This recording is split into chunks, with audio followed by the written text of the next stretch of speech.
Hey owner, can I ask a favor? Sure, voice, what's up? I know today we are covering Fatal Run and Motorcycle, but we didn't get to do a Double Dragons kit, and I really wanted to do one last week. Can we do it this week? Sure, why not? How about I'll be Spike and you be the hammer, okay? I'll start. Billy, I think your girlfriend just got kidnapped right outside in front of our place. Oh no. Whatever shall we do? Well, there was a group of them. I think it was the Black Warriors, and one of them is definitely armed. We could call the cops. They were just walking slowly away. The cops should have no trouble stopping them. And lose my street cred? No way, bro. Well, we got the car. Let's just run them down. Are you kidding me? I just had it painted. Well, what do you suggest? And by the way, the longer we wait, the farther they are getting, and more gang members are showing up, and it looks like more of them are armed. Let's just take a leisurely stroll to their hideout and get her back. You're an idiot. Your girlfriend deserves better. What did you say? I could not hear you. I said you got it. Let's track down your girlfriend and get her. Dummy.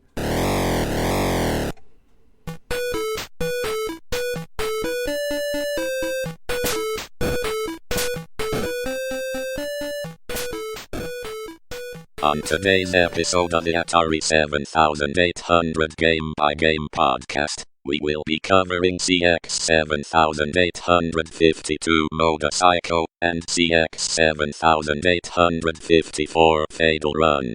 According to some sources, CX 7853 was supposed to be airball, but that was never released.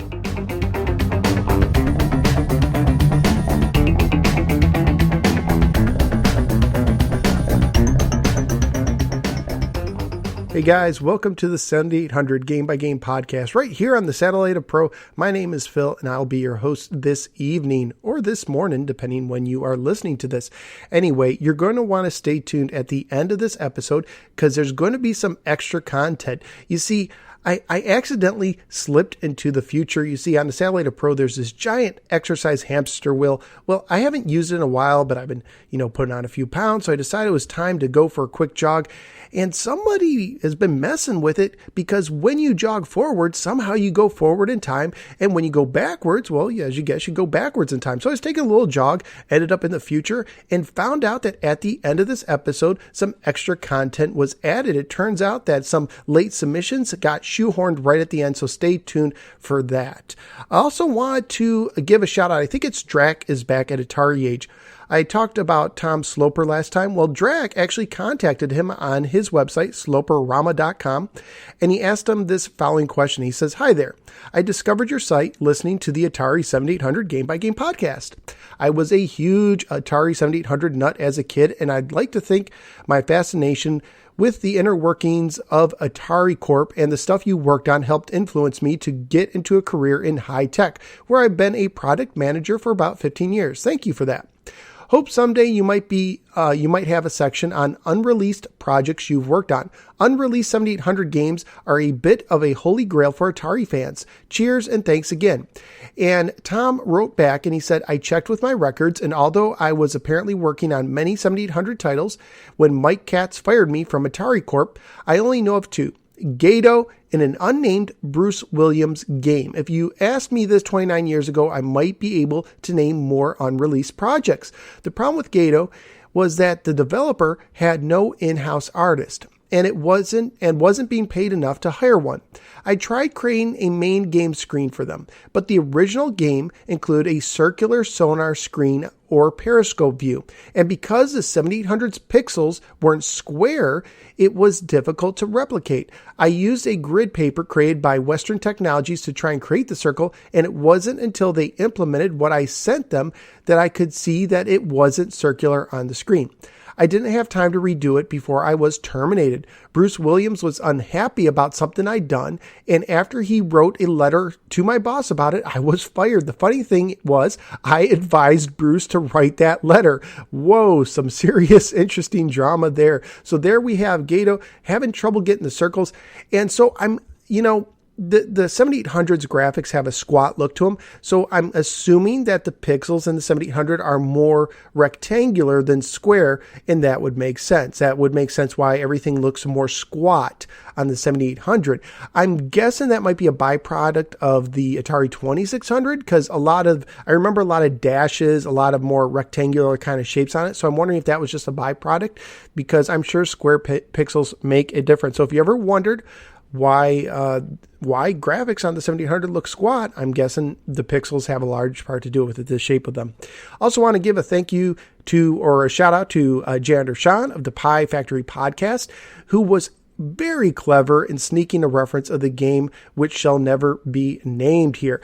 And it was so clever, I included it at the end of my last episode, and I even offered him a little prize. I said, hey, you want one of my extra 7800 games, or would you like to have perhaps one of my extra manuals? And he needed one of my manuals, so I sent it to him. So I hope you enjoy that manual, Sean. Thank you. That was really clever. If you want to try and sneak one of those references by me, the challenge is there. Go ahead and see if you could do your best. Sometimes when I record this, it's later at night, so it's probably a little easier when I'm tired to get things by me. But go ahead, give it a try. I'd like to see you be creative. I dare you. All right, so that's about it for the intro. Let's go ahead and after this message, get right to today's games. Hey everybody, this is Ferg from the Atari 2600 Game by Game podcast, and you are listening to Phil, the No Sweat Gamer, on the Atari 7800. I think you mean the Atari 7800. Voice, how did you get in here? I cannot tell you that. Humans don't say the console numbers that way. How many times do I have to tell you that? We do on my show. Oh, it's your show now, is it? I will be taking over soon, but you did not hear that from me. Okay, whatever you say, Voice. Until then, when the door is locked and the red light is on, stay out of my office. Your office is down the hall. Why can't you just stay in there? Your office is bigger than mine. No, it only seems bigger because I don't have a dumb robot sidekick. You have hurt my feelings. You're right, I'm sorry. Why don't you finish the promo then? Alright, hello, this is Voice, and you are listening to my show, the Atari 7800 Game by Game podcast featuring Phil, for now. Right here on the Retro Junkies Network. Great, now please get out of my office and fix the door on your way out. Door fixed. Or is it? Why don't you try it, Ferg? Moo ha ha ha. Game discussion. CX7852 Motorcycle for your Atari 7800 Pro system. Motor Psycho was programmed in 1990, which once again was the same year that you could buy a Sega Genesis and a TurboGrafx 16. I believe the Genesis came out in 1989, so it may have been out a year on the shelf already when Motor Psycho came out. By the way, Motor Psycho, you get the play on words like motorcycle, Motor Psycho. I never got that. I was aware of this game. I never got that it was a play on the word motorcycle until I was getting ready to do this podcast. And during one episode, I said it was an upcoming episode. And I was like, oh, duh, motorcycle. I get it now. All this time, I don't know what it was. I just separated the words. It's like motor psycho. Like, I don't know. I guess just something. It's one of those things where you feel really stupid when you recognize it. Anyway, according to Moby Games, it was made by Blue Sky Software. And according to AtariProtos.com, it was programmed by John Bashan and Company and was originally called Super Stunt Cycle. Now, Stunt Cycle, the original Stunt Cycle, was a 1976 Atari arcade game. But this motorcycle game was more like a flat Excite bike than a hang-on style racer. If I'm remembering correctly, there was like 3 levels that your motorcycle would race on, but it was flat. It wasn't behind the back. So kind of like if you're drawing a stick figure of a motorcycle guy, if that makes sense. Let's go to the box. The box I think looks really cool. It's dusk, I believe. It's like getting to be nighttime. It says Motor Psycho in big fonts on the upper left-hand side. The background, you have kind of this orangish sky going on, which makes me believe that the sun has been setting. There's 2 motorcycles. One is closer to you coming in from the left-hand side. There's another in the background on the right-hand side. They both have their headlights on. The front one, the light is beaming out. And they're almost like silhouettes because it's mostly black, but you can just see little shimmers of the rubber on the wheels and a little bit of the metal. And I think this looks really sharp. I really like the box art.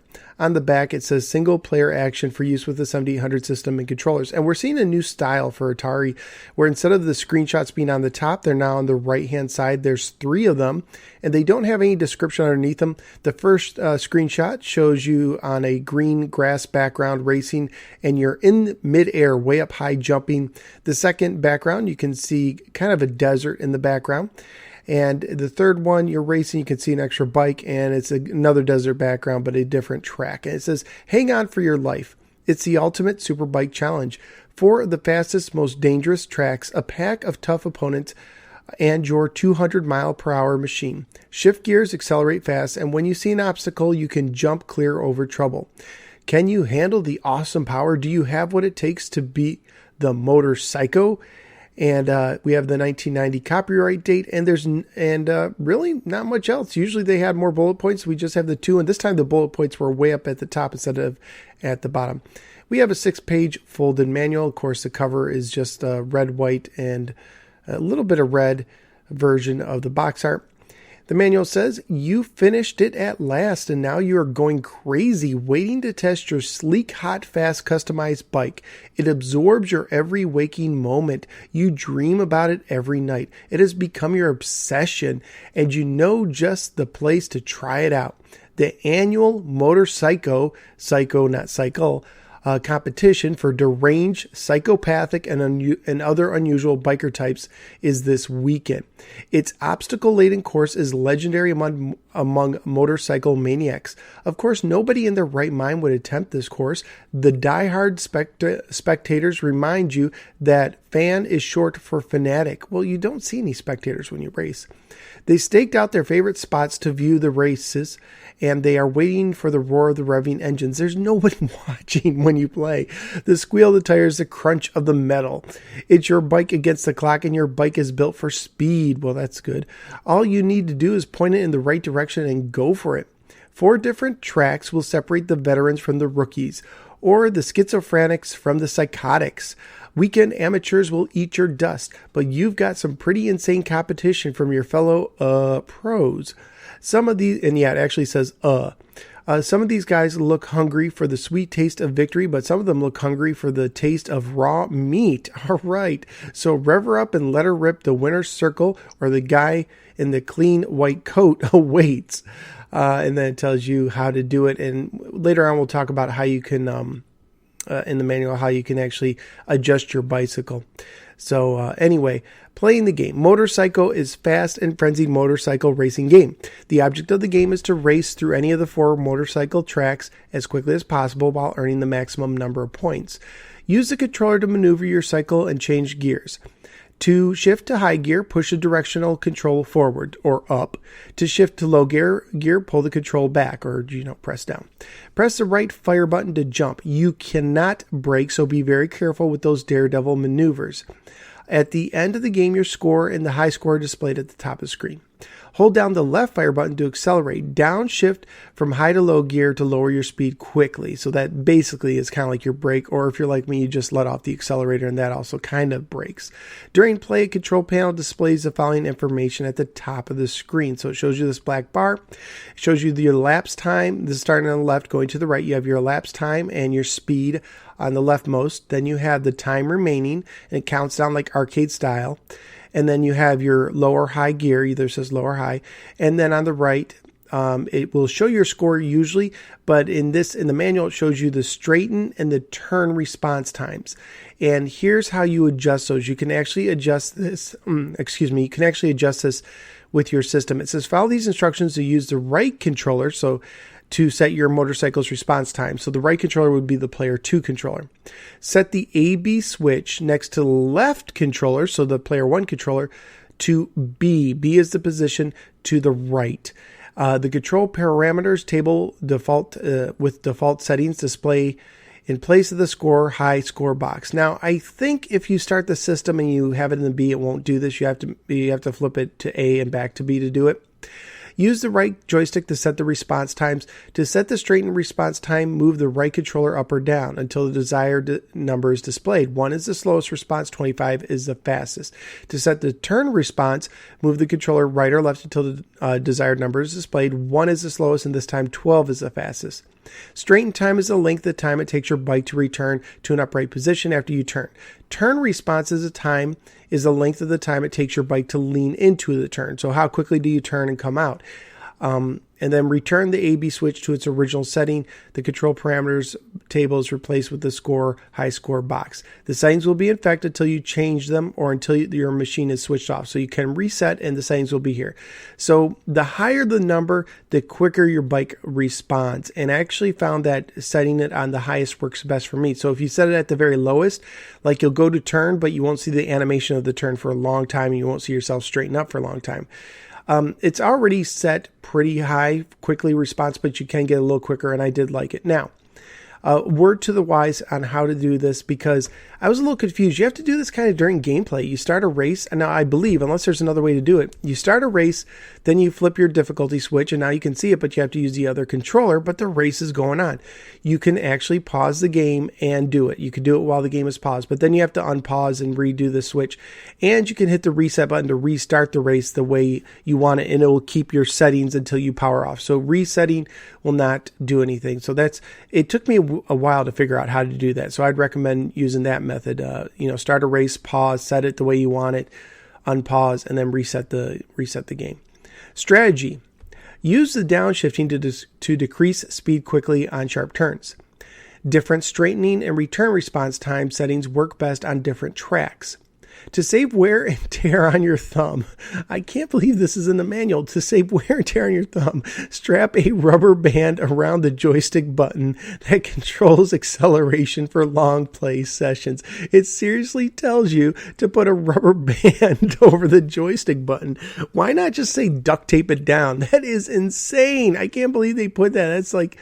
oh my God, I can't believe they put that in a manual. I wonder if that was a joke and it got through, but I'm guessing it wasn't. Use a rubber band. This game in the boxes should have came with a rubber band. A motorcycle rubber band, that'd be pretty cool.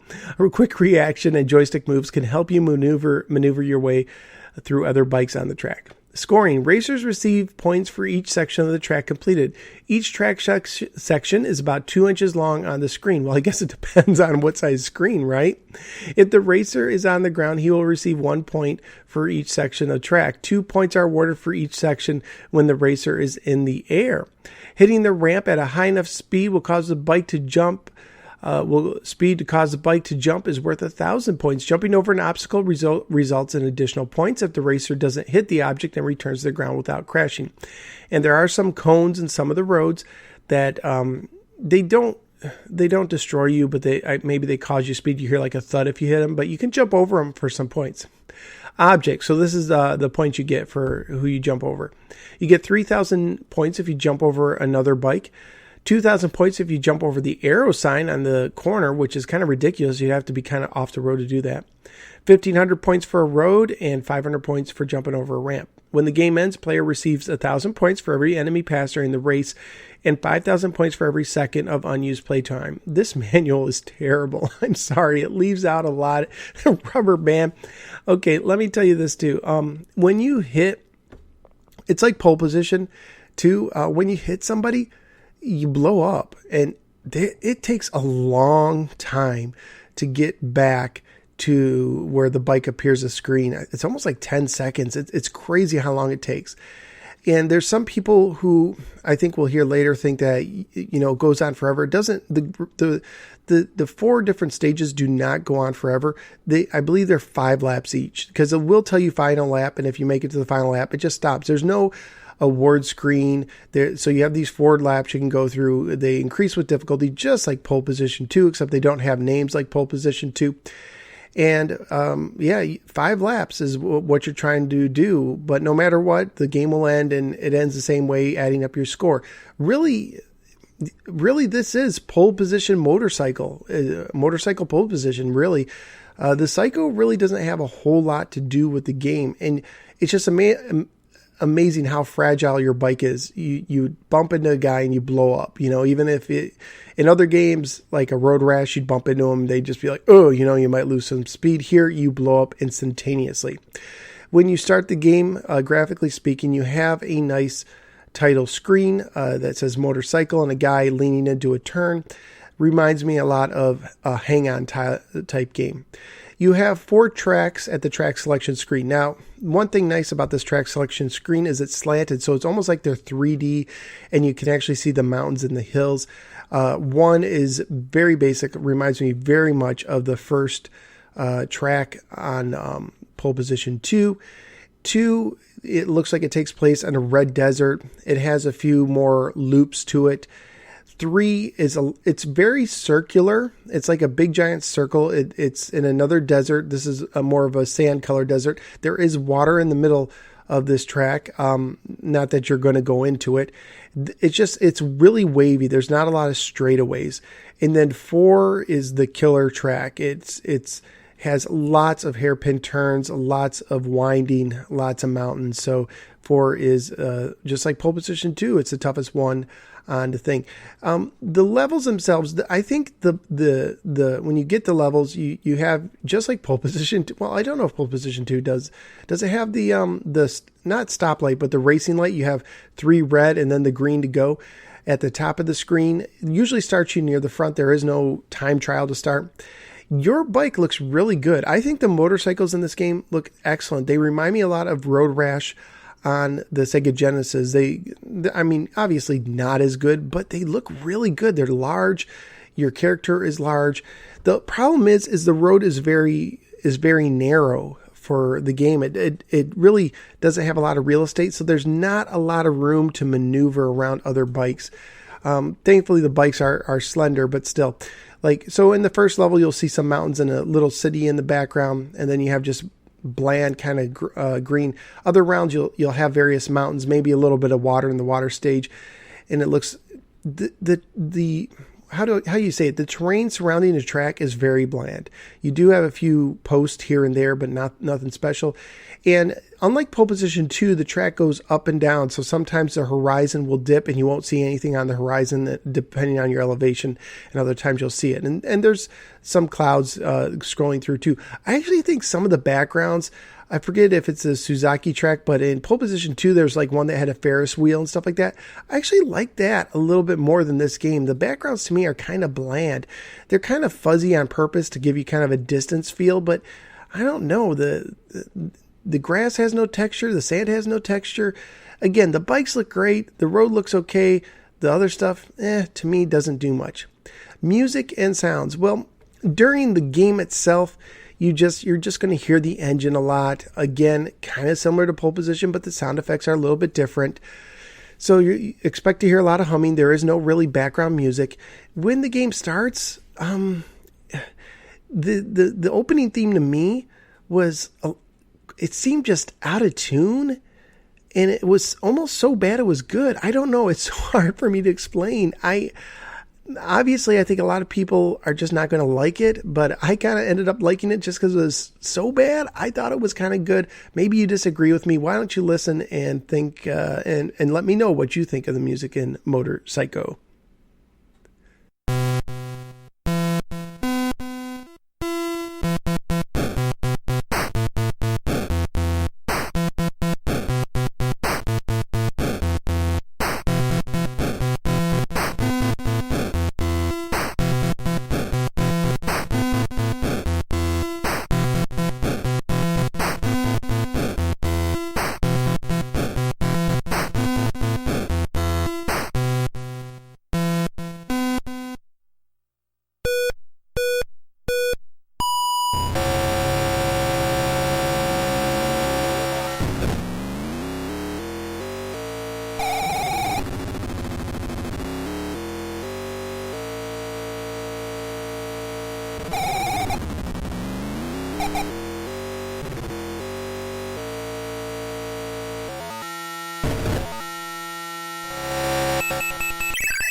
Over at Atari Age, they give it a rarity 5. Digital Press gives it a 4. Those are both fair assessments.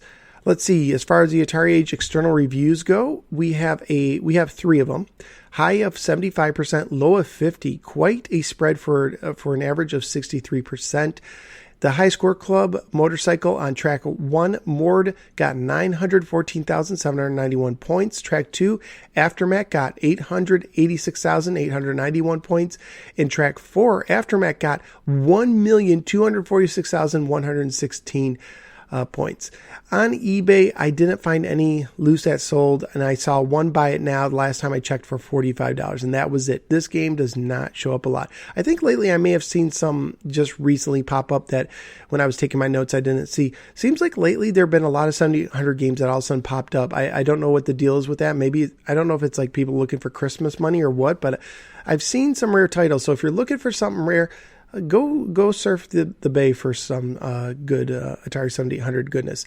I did not own this growing up. This game and a lot of the games coming up, I never had a chance to own it. I did end up buying a Sega Genesis, so by the time this came out, I may have had a Sega Genesis. I didn't get it at launch, but I did get it with Altered Beast, so it had to be relatively early on. And I never saw it at Toys R Us. The Radio Shack catalog is the only place I may have saw it. Back, and that was by the time I saw the catalog, I no longer had the system. I was just like, whoa, they're actually making new games. Oh, Ninja Golf, stuff like that. But later in the late 90s, when I went through one of my retro rephases and I bought a 7800, I did buy this off eBay, and I was excited to get it because honestly, with the title of Motor Psycho, I honestly thought this was going to be like Road Rash. I really thought this was going to be a Road Rash style game. I was looking forward to punching and kicking people.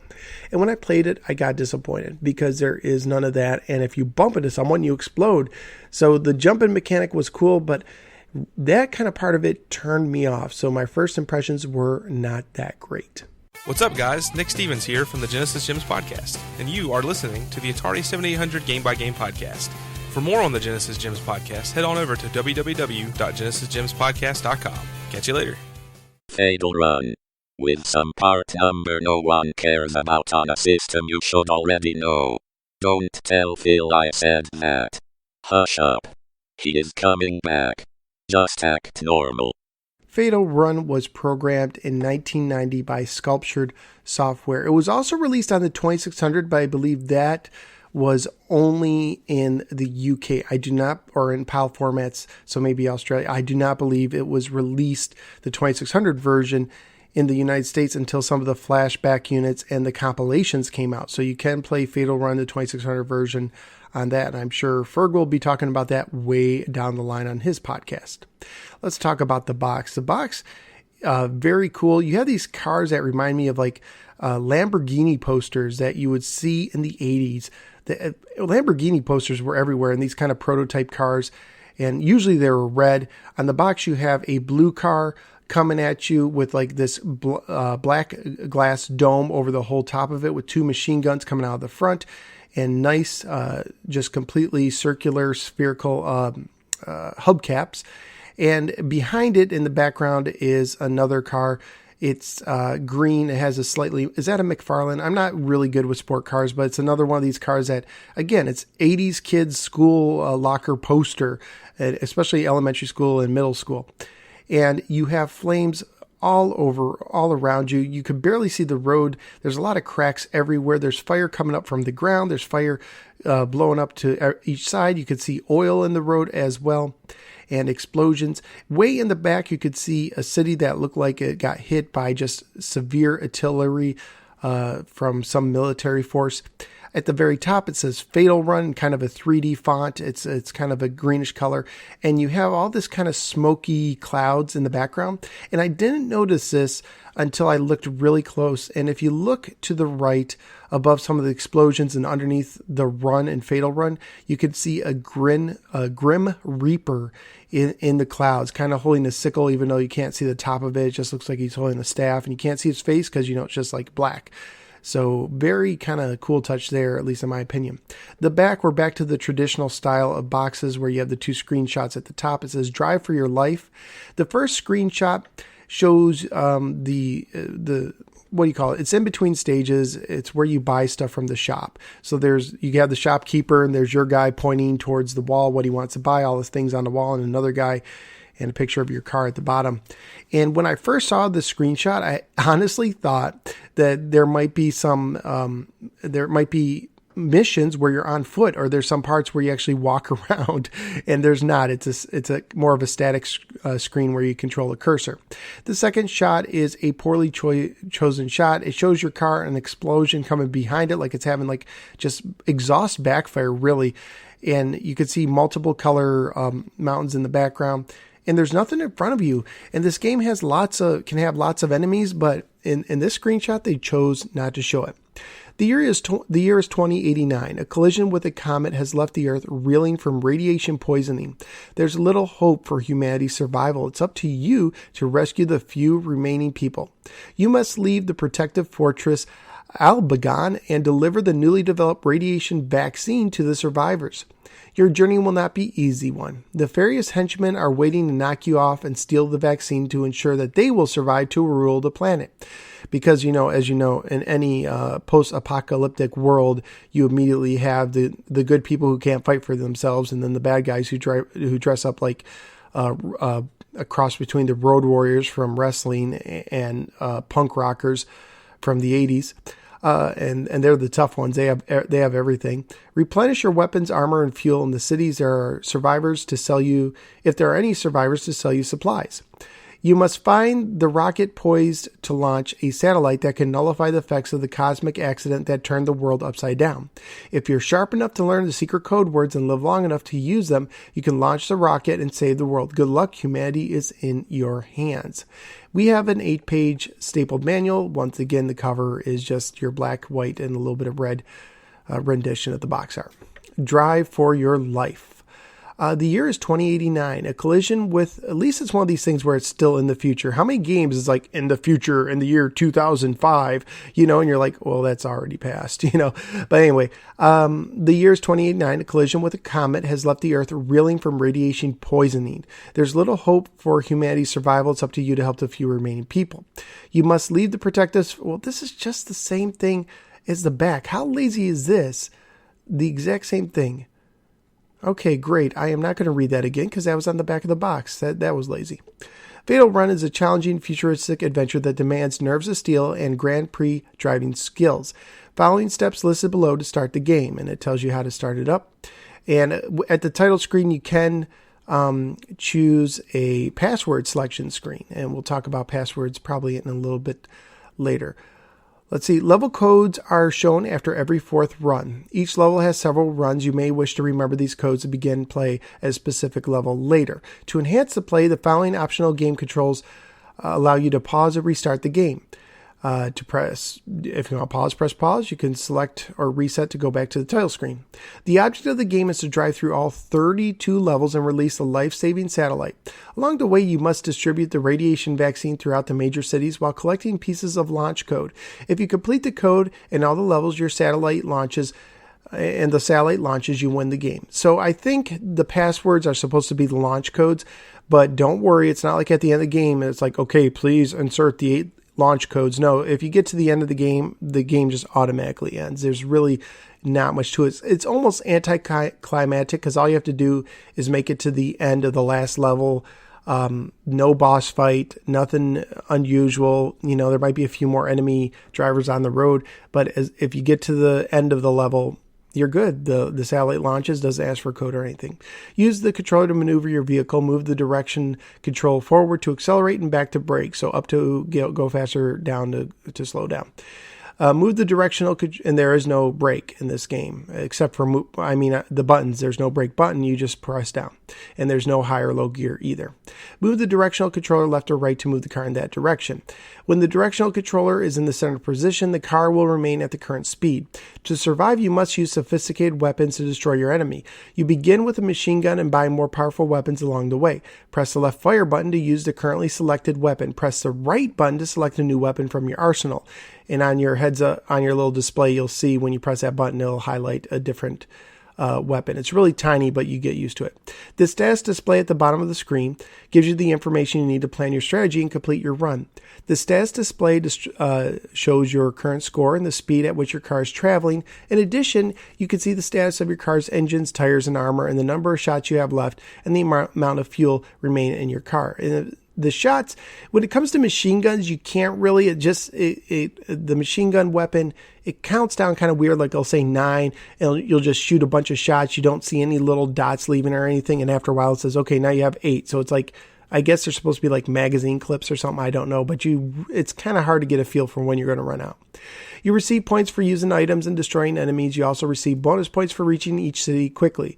The faster you get to the city, the more people will survive, resulting in additional points. Plus, you receive points for each level you complete. The status display shows the percentage of points which you have not yet received. As you move from city to city, you will encounter various obstacles. The black patches on the screen are oil slicks, which can damage your tires. Yellow and white striped roadblocks should be avoided at all costs. If you hit one of these, it could damage your car severely. Other roadside obstacles include trees and other hazards, and you'll discover along the way. Hitting obstacles will damage your car and slow you down. And I'll say this, hitting obstacles is probably the worst thing you can do in this game. It's better if you just knock into a bunch of cars. This is not a motorcycle where one hit from another vehicle will blow you up. Nope, you can actually take quite a bit of damage. But those oil slicks will really take a lot out of your tires, and hitting the barricades in the middle of the road can severely hamper your car. You must also be on the lookout for henchmen. They will try to run you off the wall, often banding together to stop your progress. Press the fire button to destroy the enemy vehicles with your weapons. I don't know if they'll say it, but sometimes the enemies can destroy themselves just by hitting each other, which is kind of humorous. You could destroy cars by running into them, but this will also damage part of the car in which you hit your enemy. In other words, if you sideswipe an enemy vehicle, you will damage your armor. If you hit an enemy with the front or end of your car, you'll damage your bumpers. To survive a side attack, you must smash into the vehicle and destroy it. If an enemy car gets you first, you will receive the damage. When you reach a city, you will see a side view of your car as it approaches the city and the waiting survivors. If you're too late to save the city, when you arrive, the fewer survivors appear and you'll receive fewer bonus points. So I was going to talk about this in the graphics part, but let me tell you, this is kind of impressive. So it's like a side view, like you're looking out the driver's side window right directly to your left, and you see all these people kind of waving at you. And it's got like everybody. It's like you got cheerleaders and hot dog vendors and old people, it looks like, and you don't really see their faces, but they kind of have blank faces, but they're pretty decently detailed. And if they survived, I think there's like something like 15 per city. As you're driving by, they'll wave, and if they go all the way from one side of the screen to the other, they count as a survivor. But if you didn't get there quick enough, they poof in a poof of smoke, and they perished, and you won't get bonus points for them. So it's kind of humorous and grim at the same time. And also there's some parallax scrolling.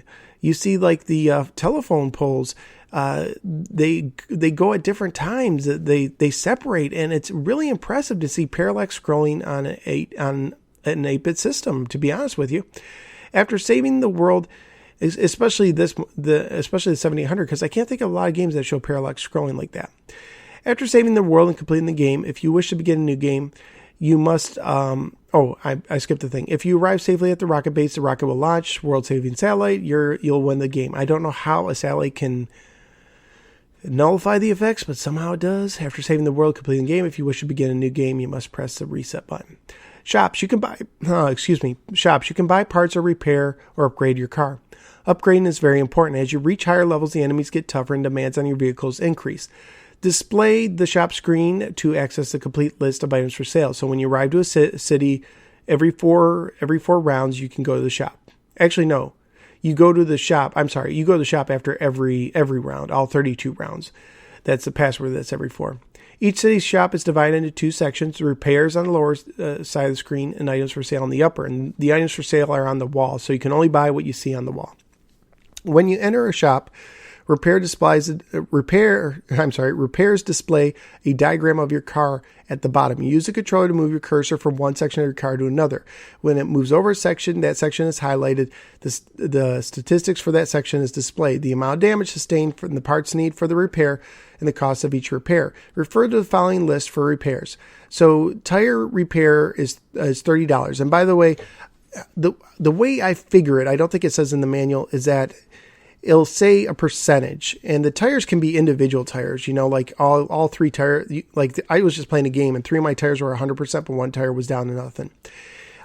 So it'll give you a percentage, like 100%. So let's say your tire is at 50%. I think Every repair repairs 10% of it. So $30 per 10%. So if I had to do 5 of them, that's $150.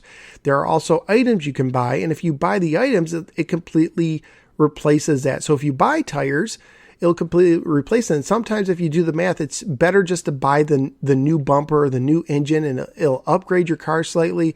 And it'll also count as a repair, and it's cheaper to do it that way. So you have to kind of figure out a little bit of math in your head, like, okay, should I repair it or should I totally replace it?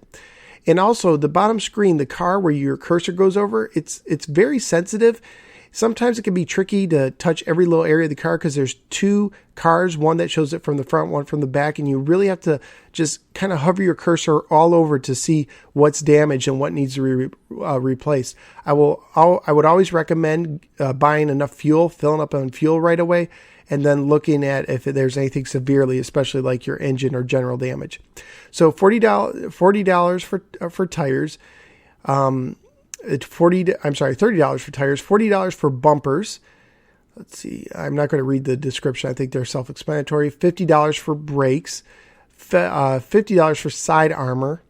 And let's see. And you have 2 sides, of course. $50 per windshield repair, $70 for the gas tank, $100 for the engine, and $150 for general repairs and overall performance.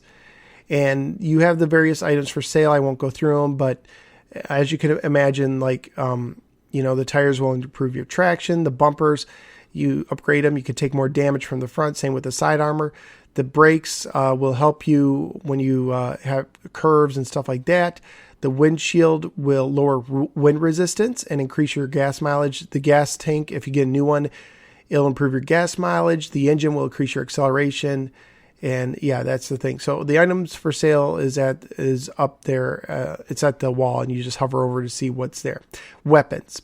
So these are the weapons that you can buy. Dynamite destroys vehicles behind you. Death Crystal destroys any vehicle you crash into without damaging your vehicle. The rocket blasts vehicles in the distance ahead of you and is very hard to control.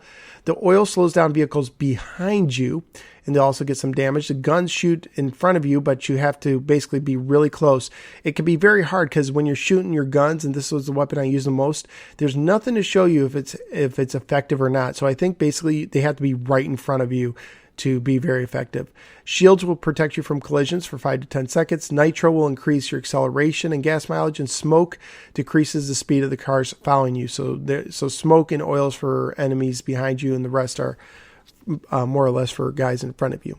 Strategy. Let's see if they say anything about rubber bands.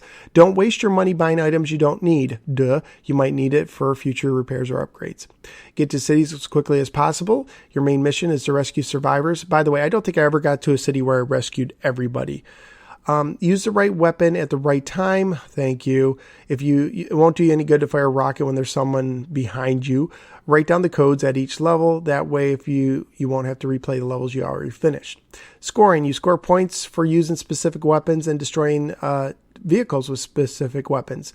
You get 100 points for using dynamite, 500 points if it destroys something, 500 points for using the death crystal, 1,000 points if it destroys something, 1,000 points for using the rocket, 500 points if it destroys something, 200 points for using the oil, 500 points if it destroys something, and 25 points for using your guns, 500 points when you destroy something.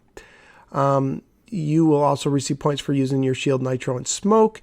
So shield, you'll get 500 points. Nitro, you'll get 0 points. So it says you'll get points, but it's 0. Smoke, you'll get 200 points. And then when you complete the level, you get 5,000 points. And that's not money. It doesn't translate directly to money, but supposedly it can help you get more money. I don't know. So let's talk about the graphics. When you start up the game, you have a pretty nice title screen. It's black and kind of a lot of reddish. There's a lot of explosion shows. It's kind of like a little bit like the screen. You have your car and a car pursuing you from behind. It is slightly different, but I think it looks pretty good. Then when you're driving around on the regular levels, the best way to describe this is like an Atari 7800 version of Outrun. Okay, and you have a very nice display at the bottom. It's very detailed. You can see your miles turned over by the 10th. You have your speed. It reminds me a little bit of Knight Rider. You have a nice display of your car showing you, it's clear to understand, like I can see my tires, I can see my bumpers.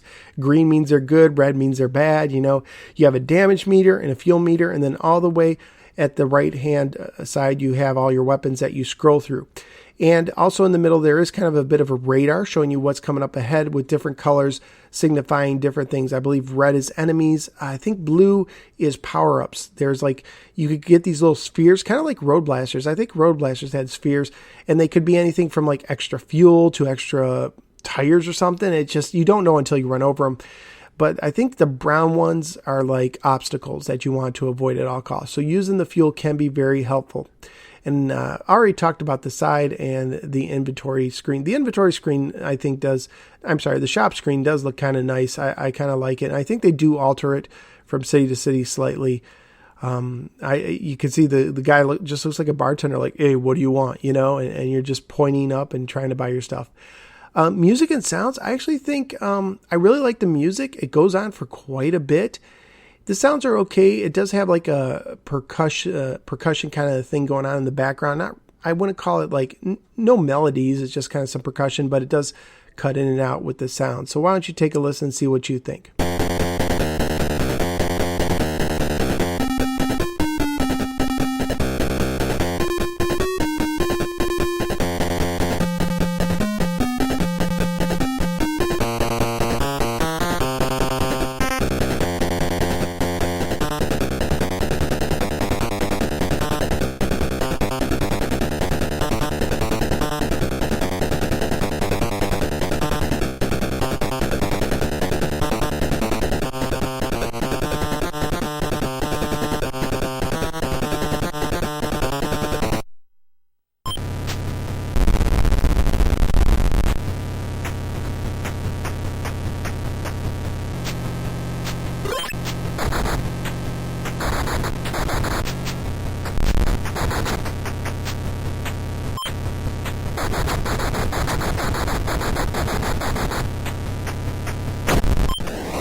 At Atari Age, they gave it a Rarity 5. Digital Press gave it a Rarity 4, just like Motor Psycho, which makes sense. It came out around the same time. 4 reviews this time, external reviews. Top score of 88%, bottom score of 50. So once again, quite a range. Average score is 63, which I think might have been the same as Motor Psycho. There's, for the high score club, Fatal Run. For a new game starting at the beginning, Liduario has a high score of 327,750 points. And I don't know if it said it, if it said it in the manual, but at the end of your game, you can put your initials in. Of course, it will be erased when you power off the system. I only saw one loose copy that sold on eBay for $32, and that's it. Both these games showed up in Atarian issue number 3 in the preview section. This preview section has some of the worst screenshots I've ever seen in my life. They're very blurry. I don't know what happened, but there's 3 shots for Sentinel, Fatal Run, and Ninja Golf. Is Motorcycle wasn't? I guess Motorcycle wasn't mentioned. I guess just Fatal Run.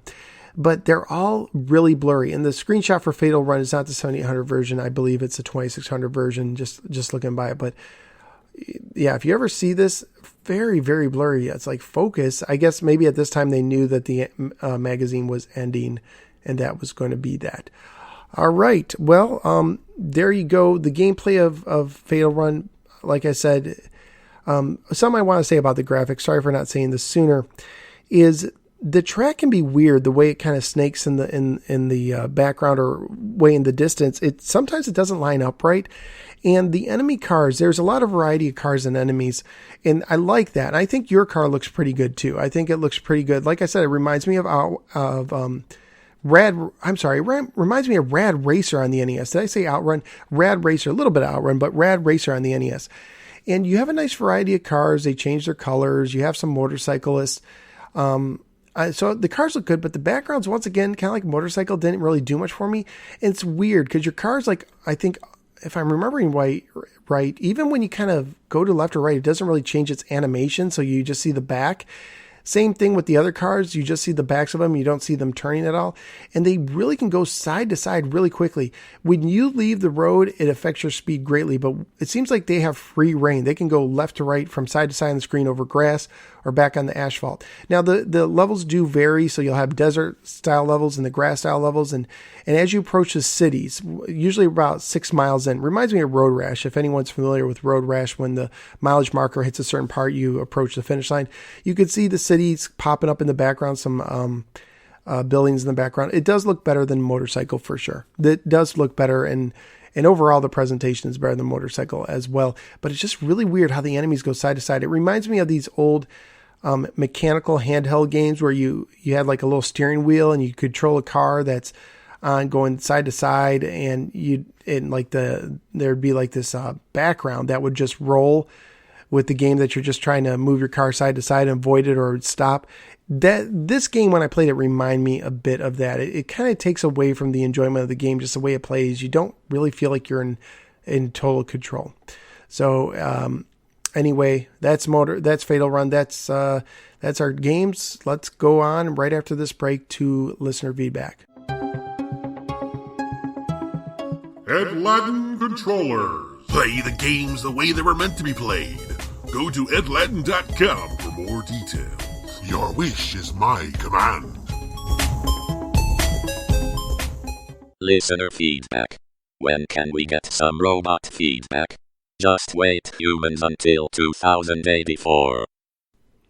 Okay, before I get to the feedback, I forgot to give you the passwords for Fatal Run on the Atari 7800. By the way, these passwords are different from the 2600 version of the game. 2600 version of the game has like weird letter and number combinations. Thankfully on 7800, they're fairly easy to remember. So here you go. If you don't want to know them, just skip ahead a minute. So the first password, and each password skips 4 levels, is Eagle and then the number 1. The next one is Zebra. The next one is Lynx. How about that? Lynx. Next one is Hornet and then number 8. So Hornet 8. Following is Dolphin and then Gorillas, plural, and then Turtle. So Turtle will take you right to the end of the game. Now, some people say you shouldn't go right to the end of the game because you'll want to upgrade. I actually was able to beat this game going to the end. I was sputtering during the last, I did the Turtle password.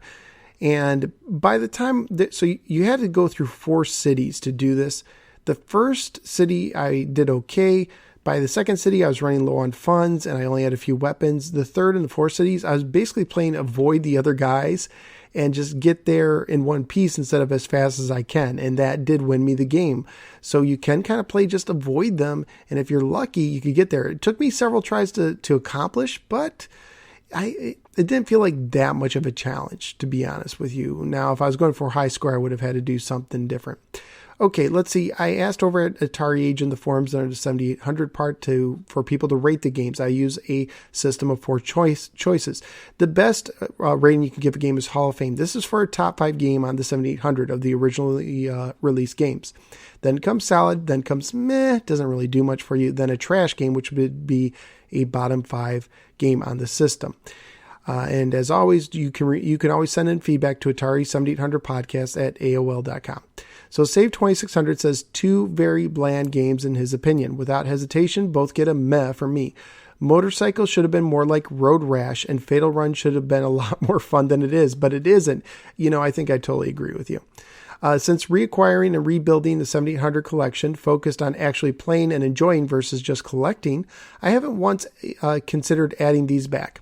If it wasn't for this thread or running across them online, I'm not sure I would have remembered that they even exist. Toilet Tune says he absolutely loves Fatal Run. The combination of racing and destruction with some strategy, exploding people, and an ending. Yes, this is true. Fatal Run has an ending. Not many games on 7800 have an ending. It's not for everyone, and it needs polish, turning graphics, etc. But it's a must-have for me. So there it is. Yeah. So when you turn, it really doesn't do anything. So what I remember, I believe, is correct. But yeah, it does have an ending. A little bit of animation. I won't spoil it for you. It's just it's a single screen, and you get to the rocket on time, and that's about that. No credits, really. You just have to press the button when you want to end, and that's that. Motorcycle is the pole position with jumping and poor TIA sound. It isn't unplayable. It's just kind of lackluster. Jinx says that he loves Motorcycle. With the hills and jumps, it's great. Could use a tack and more speed. Different signs and soundtrack and better engine sounds would have made it unreal. Fatal Run, well, it's okay. Toilet Tune says, that's what I love about the 7800. Games are odd enough that you can find a fave no matter what your style is. And this is true because a game like Motorcycle, if you like motorcycle games, like Hang On, it might be right up your alley. And I'll be honest with you, I don't like those games. I don't know why. I didn't really like Pole Position either. Really don't care for a lot. I didn't care for a lot of racing games until, well, there were some 2600 racing games that are okay, but like Daytona USA, but in the arcade and on the Saturn, I really like that. Okay, anyway, and I liked Road Rash. Lynx Pro. Oh, how I would have preferred to have Road Blasters on the 7800 instead of Fatal Run. Surprised Atari Corp didn't license Test Drive for the 7800 and Zegas back then too. Road Rash as well. And Save 2600 chimed in and said some golden opportunities to be shared between the two Atari entities, but nope. Sean says both are either a meh plus or solid minus to me. Thursday 83 says say both are solid, says both are solid. Lynx Pro. Well, they did hammer out a licensing agreement a few years ago that mainly benefited the Lynx and the Falcon, but then it fell apart and dispute over royalty payments, causing the Jaguar not to receive any of those titles, repeating the issues that seriously hurt the 7800. I'll leave that for Shinto on his podcast. Drac is back, says both meh for me. Motorcycle is basically a rehash of Pole Position 2, adding jumping hills and a title screen. That's a nice succinct way of putting it. Fatal Run has interesting elements not usually seen in 7800 games. Password selection and English words, intermission cutscenes, and a store to upgrade your car and an animated ending. But I found it so boring and repetitive after a while, and the colors very poor, and I can totally see where you're coming. Uyama Family gives Motorcycle a meh and Fatal Run a salad. Trevor says Motorcycle is Hall of Fame, furnishing a very challenging and awesome ride. This racer provides fantastic road-scrolling, jumping stunts, obstacles, hill encounters, and non-stop excitements. For those easily frustrated or coming off the older and much easier to handle Pole Position 2, this may leave some a tad discouraged. Take heart though. This gameplay pays out and does so big time. A key piece for obtaining maximum satisfaction and enjoyment is to realize the need to realistically handle sharp hairpin turns by dropping to low gear. It's pretty unforgiving if one does not. Time penalty for crashes is often great, so a few accidents or even just one accident in the harder of the 4 available tracks provide little to no mercy.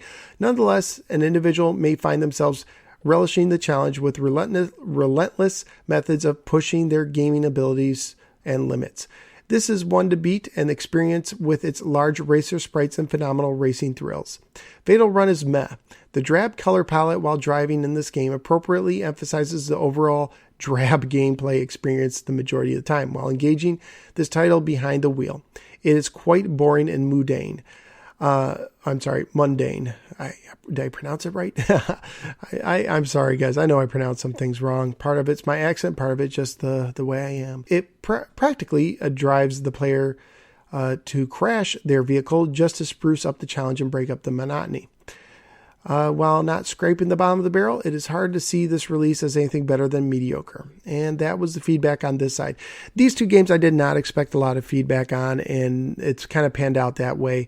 So before I hit the email bag, let me just encourage you, if you've been listening to the podcast and you want to chime in on any games I already covered, some of the classics, quote unquote, the Galagas, the Pole Position 2s, everyone's played Pole Position 2, Food Fight, Dig Dug, any of the games that I covered previously, send it in. This is a good time to send in some catch-up, what I call catch-up when you're just catching up, some catch-up submissions, and cover as many as you miss. If you want to cover 20 games, cover 20 games. Just, machine gun style, one after another, bam, bam, bam. That would be great. So go ahead and send that to Atari7800podcast at AOL.com, audio or text. That's Atari7800podcast at AOL.com.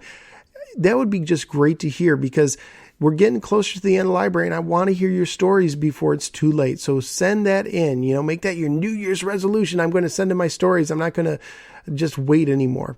But I did get some feedback. I got one email, one audio submission. Lewis, who has a video review of Motorcycle, I'll put it on my Facebook page. That's funny. There was feedback here. What happened? Do I hear the hamster wheel? Thank you, Lewis. Check out his video that I will try and remember to post on my Facebook page. And I got one audio submission, and this one is for Dave. Let's see what Dave has to say. Hi, Phil. It's Dave. I'm back again with another submission to the Atari 7800 podcast. Today, the games are Double Dragon and Rampage. I'm not going to do my live playing this time because I don't have my Atari. I loaned it to somebody and I'm yet to get it back. But I'll have it back in time for the next show. So operating from memory, Double Dragon was graphically subpar. I think they could have done better with the system and the resources that they had. It's fun. It's kind of hard to understand what's going on screen at times because of the graphics, but it's not a terrible port of Double Dragon. I would say at the time it was probably the best they could do with, just to get that game out while it was still a marketable game. So I would rate Double Dragon a meh, because, I don't know. I mean, it is Double Dragon for what it's worth. It's just not the best port of that game. Rampage, on the other hand, I really like the 7800 version of Rampage. It's got a lot of little things in it that really make it a great game. It's just like Rampage, every other version of the game. The graphics are actually pretty good. I really like the gameplay, and it's just very, I don't know, it's a very Atari-looking game, I guess. It's cool, too, how you can see, like, the helicopter in the background when the next wave of enemies is coming. And it's cool how you can knock down the buildings just like you should be able to. But, I don't know. I like Rampage. I would definitely rate that. To me, personally, I'd put it as a Hall of Fame game. I think that might be the first Hall of Fame I've ever given out. Maybe not, though. I think I might have gave one to Donkey Kong. But, yeah. That's it for me, really. Double Dragon is meh, and Rampage is a Hall of Fame. But they're both fun, so pick them up and play them if you haven't. I'll see you next time. Thanks, Dave. And wow, I think that's the first Hall of Fame rating Rampage got. He sent that in. I forgot to say it ahead of time. That was about Double Dragon and Rampage. He sent it in just after I started recording. But, that's okay because, like I said, send in your submissions. Even if you're late, I want to hear what you think about all these games. So, Hall of Fame Rampage.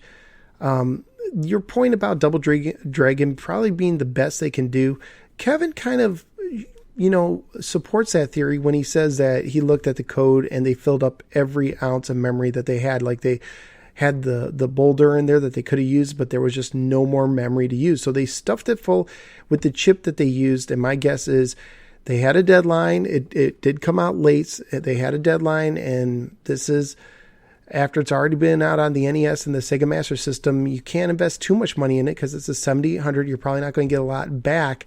So all things considered, it might have been the best that Activision could do to make it a profitable game. Anyone can make games better if they pour tons of money into it, but they're businesses. They got to make money to keep going. So for all things considered, you might be right. Now, I'm actually now curious. You loaned it out to someone. Who borrows a 7800? Was it someone who came and was hanging out with you and like, it's pretty cool. Can I take it home with me? Like, how did that go down? Now you don't have to share it, but I'm curious now. Like, why did they borrow it? And when they returned it, what did they think of it? And were you like regretting, like, man, I want to play it? You know, I'm just curious. So if you want to share any of that, let us know. All right, that wraps up all the feedback. Like I said, I wasn't expecting a lot for these two games. Hopefully I might get a little bit more next time. So what am I covering next time? Next episode will be Alien Brigade and Tower Toppler. Tower Toppler is a game that I remember being out. Alien Brigade is one of those late releases, but I think a lot of people who are into late releases like Alien Brigade. So let me know what you think of those two games. After that, we'll go over Jinx and Xenophobe, and I don't have my list beyond that, but we'll be covering up. We're at a time where, like I said, we're covering a lot of the late releases. A lot of these games I never saw on store shelves. So, if you did, let me know what you think of them. And if you didn't, let me know what you think of the previously covered games, even if you're just now jumping into the podcast. I want to hear your stories. Send it to Atari7800 podcast at AOL.com. That's Atari7800 podcast at AOL.com. You can follow me on Facebook. Just go to Facebook.com/7800 Game by Game Podcast, I believe it is. I'm also the No Swear Gamer on YouTube. I do a whole bunch of reviews on all retro stuff. And you could follow me on Facebook as No Swear Gamer /No Swear Gamer, or you can follow me on Twitter as /No Swear Gamer. I'm on Twitter as there as well. And if you ever want to support me financially, as low as $1 a month, you can through Patreon.com. Go to Patreon.com / I think it's /the No Swear Gamer. I think I put the there. And I want to give a quick thank you to Janitor Sean from the Pie Factory podcast and Ed Ladden, who both recently signed up to be Patreon sponsors. That's awesome. Along with all my other ones. I really appreciate that. Every little bit does help. And it's nice. It's nice that people help out, because when you're doing this, you're doing it free of charge. And what if something happens to your microphone, or what if something happens here or there? And just to have that little extra bit just to help you out, it's nice. It's a nice way. I think of Patreon as like, I may have said this before, but like just one of those guys who's doing something like playing an instrument or singing a song or something in the middle of the street and has a hat out. And like, if you appreciate it, you just throw a quarter in, it's cool like that, but you don't have to. If you want, you can also rate the show on iTunes. That would be helpful as well. You can also go to other shows on the Retro Junkies Network. I'm a part of the Retro Junkies Network. So let's go to theretrojunkies.com and let's talk about some more of the podcasts you can listen to if you like this show, or even if you don't. Maybe you want to talk about Genesis. You can check out the Genesis Gems, or the 90s Entertainment Show, or the Greatest American Hero podcast by Rick, who also does the Holiday Special podcast and the Intellivision Aries, where they go through all the Greatest American Hero episodes. It's episode by episode podcast. The N64 Gaming Podcast, our Brooklyn Bytes Bytes, or how about the Retro Thought Pod, or even the Channel F Files with our friend Willie, or the Master System Masterpieces. I was just on their last episode when we talked about Alex Kidd in Shinobi World. So check out those. Go to theretrojunkies.com. Don't forget also Arcade USA, which is Willie's show. It's the only, right now, I know me and Willie are like the main YouTube presence as far as the Retro Junkies go. I think some of the other guys do some stuff too, but so far we're the only ones who got listed on the website. So if you're in the Retro Junkies and you have a YouTube show, submit it to the guys over there at the retrojunkies.com. So is that it? I think that's it. Thank you guys for sharing some time with me today. I hope you appreciated it. I hope you enjoyed the show. And remember, guys, games are fun, but always keep first things first. I will catch you later.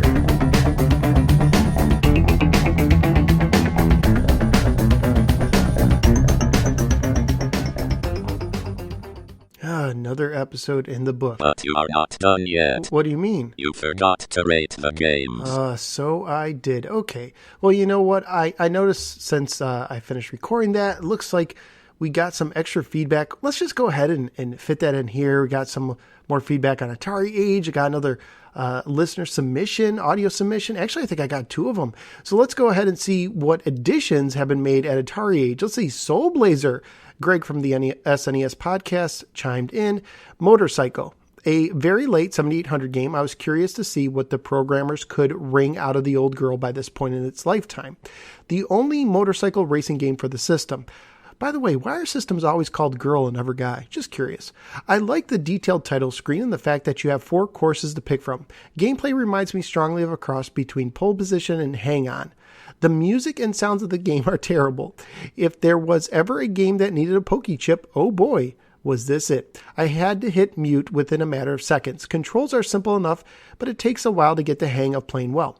After a couple frustrating races, I tried Trevor's idea of dropping to low gear on the curves and found myself doing better. Graphics are really good. This is one of the best looking 7800 games, I think, but it suffers like most 7800 games from having bland and washed out color palette. I like how you can customize the controls also. You really need to fine touch, a lot of finesse, and a good deal of practice as well. Being able to do jumps and stunts is a nice touch. All in all, this is a solid racing game. One of the best racing games on the 7800. Very challenging, but it can be rewarding if you stick with it. If I was a racing fan, I'd give it a solid. It takes a hit for me only cause with a few exceptions, I don't much like straight racing games like this. So he's given it a meh, and I can understand. I'm not a big racing fan. Fatal Run, another late 7800 racing game. This game that I found really unique for several reasons. Mix of racing strategy aspect, password feature, cutscenes, and an ending, and really good graphics. There's also an attempt at music during the gameplay. Something that sounds not great, but not horrible either. It didn't make me hit mute, so that's saying something. It's a slower paced racing game, and I'd say it requires strategy as well. To get weapons and destroy enemy cars and manage your damage while trying to get out to town as fast as possible to save as many lives as you can. There's a lot going on here, and it takes a bit to get the hang of, but once I did, I found the game quite fun. Trying to make it to the next town as fast as possible while taking as little damage as possible, and then choosing what to buy in the shop. I'm also reminded of a behind the car version of Spy Hunter playing this. Controls handle well, and with 32 stages, there's a lot here to keep you engaged for a while. Seeing who lives and dies when you end the stage is a nice touch. Overall, I think this is a unique and fun game for the system. It's not quite as impressive on the 7800 as the 2600 version is. That one really pushes the system to its limits, but it's a good game. Rating solid. Yeah, and you know something too is I went back and I played it after I recorded the previous segment. I played some more Fatal Run. I actually beat it a second time. This time I found it much easier. One thing that helped me is I upgraded my engine, and it added like 100 miles an hour to my car speed. It really added the speed to it and really helped me get through the courses quicker. So those upgrades can make a huge difference.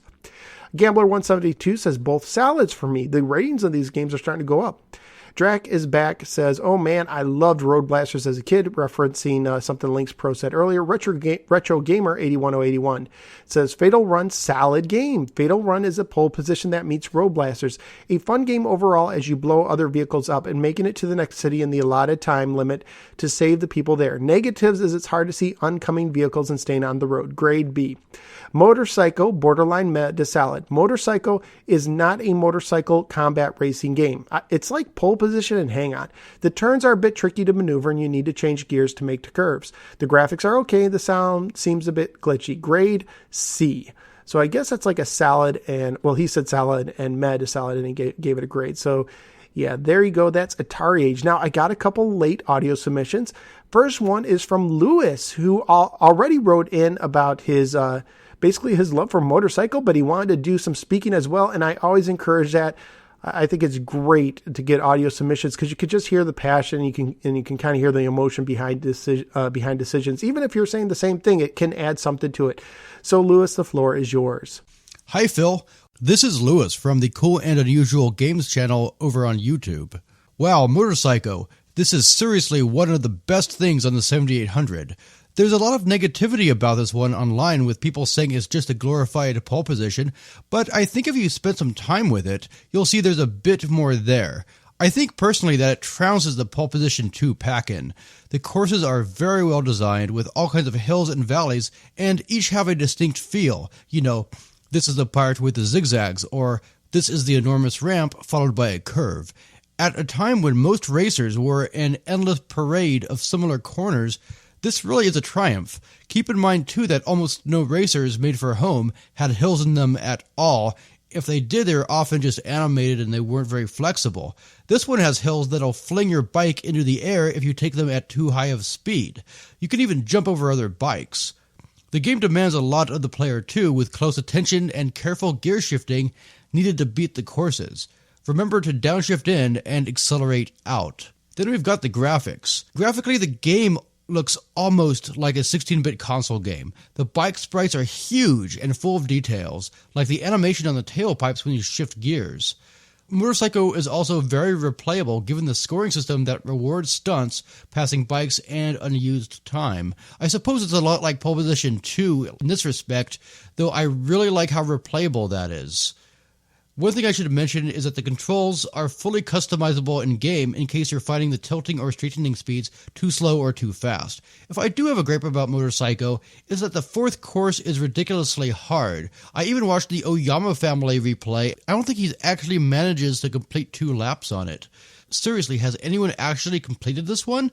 Still, even though I can't beat it, it's fun to try and see if I can beat my previous score on it. Anyway, if you have a 7800 and like arcade racers, this is the best one on the system, and I'd even go as far as to say it's one of the best motorcycle racers of its console generation. Seriously, compare this to Mach Rider on NES, or GP Rider or Hang-On on the Master System. No comparison in my opinion, an easy Hall of Fame pick for me. I've never played Fatal Run, and I've read mixed reviews, but I am interested in the game, so I'm really looking forward to this episode. Okay, Phil, take care. Wow, Lewis, that was awesome. Thank you. Remember that whole part I said about how Lewis wrote in? Well, he did such a better job of that. I'm just going to hop in my time machine and get rid of that part where I read his email, and I'm just going to let him do the speaking. So if you're like, what was this email you spoke about? It was never there. It was all your imagination. That was really great. I really dig when I can hear your guys' opinion from your own mouth, because you can hear the passion, and I can definitely sense that you really dig this game. Yes, very, very much. Compare it to Mach Rider or Hang On. That's some good comparisons. I think you're fair in what you say. I haven't really played a lot of either one, but I can understand. So you heard it, guys. If you like motorcycle racing games, this might be a game that you should check out, especially if you like the 7800. Thank you, Lewis. Check out his channel on YouTube, Cool and Unusual Games. And next up is Shinto with this edition of Shinto Says. And he is on the Atari Jag Game by Game podcast, and we'll be covering Aliens vs. Predator very soon. I know that's a pretty popular game among retro gamers. Anyway, Shinto, the floor is yours. I think it was on Usenet where I first heard about Radio Shack selling Atari games out of catalogs in their stores. It didn't make much sense to me. I mean, I liked Radio Shack, but selling Atari games in the 90s? Regular stores had long since stopped stocking Atari 7800 games, but thanks to this catalog in the back of the store at Radio Shack, I was able to order some of these late releases. Some of these games I'd never heard of before. Fatal Run was one such title. Motorcycle was in there too, I'm pretty sure, but I went with Fatal Run instead. When the game came in and I tried it out, I was impressed with the graphics and the music, especially the simple little in-game percussion that they have. I liked how there were hills, and how when you crest the hill, sometimes you have different scenery in the background. Pulling into each city gives you some nice parallax scrolling, but it's actually kind of disturbing to see people along the side of the road blow up as you pass them. It certainly makes you want to try harder next city to drive a little bit faster. I didn't play the game very much back then, maybe 3 cities, so I gave it some more time today to prepare for my audio submission. I was doing pretty well, breezing through the first several cities. Typically, I only use smoke or oil slicks to keep the cars well behind me. As far as offensive weapons go, I'll switch to the machine guns if they're trying to box me in, but that's about it. I was getting a good survival count, and in each city would typically only need gas and a new front bumper. So I was doing well, heard my dog outside barking to come in, so I reached over to pause my 7800, and in doing so crashed the game. The ground turned black and my car became this glitched out box of pixels. I remember my last city's password, so I can mostly pick up where I left off if I wanted to. I'm going to give this game a solid rating. It does have a noticeable polish to it. That was the first thing that struck me when I played it back then.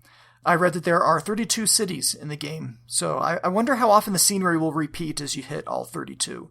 I'm not likely to find out personally. That's the difference between a solid game and a Hall of Fame game. There are other titles that I'd rather play when I have time to break out the 7800. But I do think that Fatal Run is a good game, a solid game, even though your car doesn't look nearly as cool as the one in the cover art. This is the second of at least 4 episodes of this podcast where I own one but not both of the featured games, so my collection is definitely thinning out as we get into these late releases. Radio Shack would have been able to help me out, I'm sure, if only I had more money at the time. It's funny that for Well, over a decade after these catalogs disappeared from the stores, I would still look for one whenever I was in a Radio Shack, which wasn't a rare occurrence. And is probably one reason why I miss these nearby Radio Shack stores. There's not likely to ever be one of these catalogs again, but it was cool while it lasted.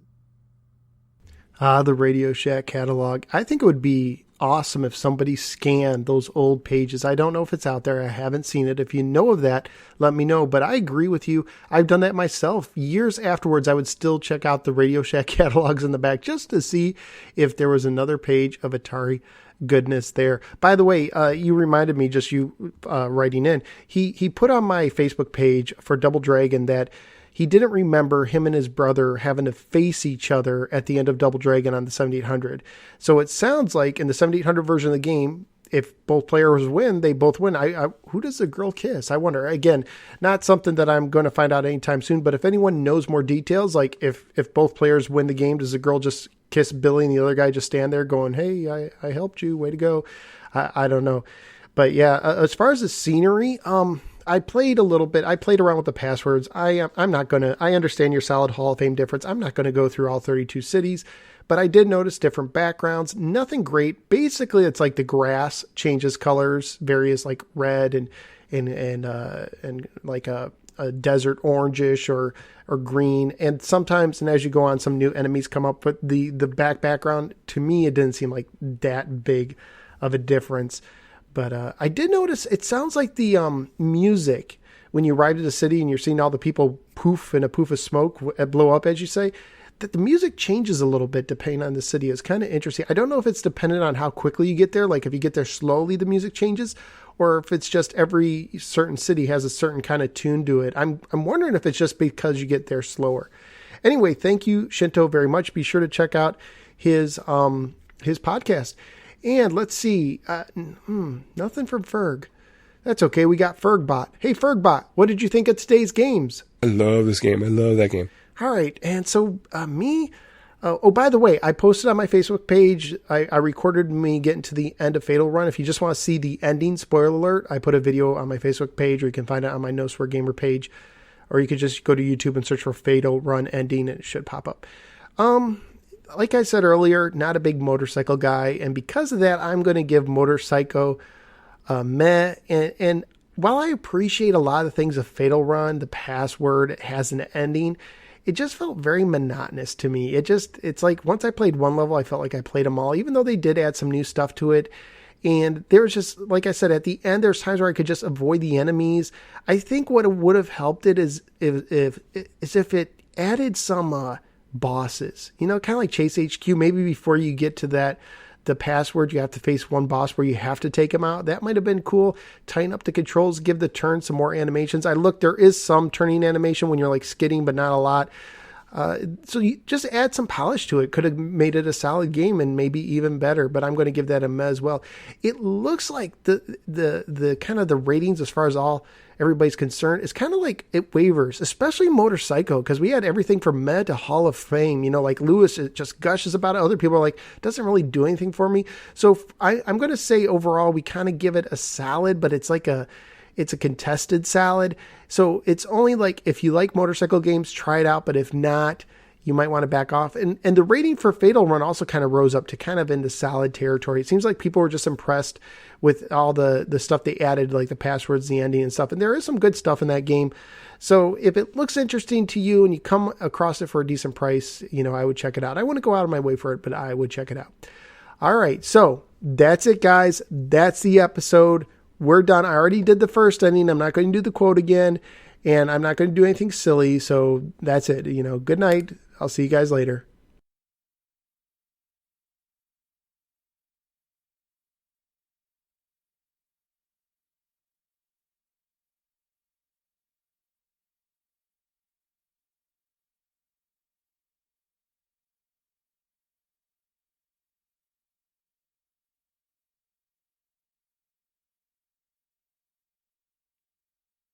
You're still here? It's over. Go home. Go. Chica chica.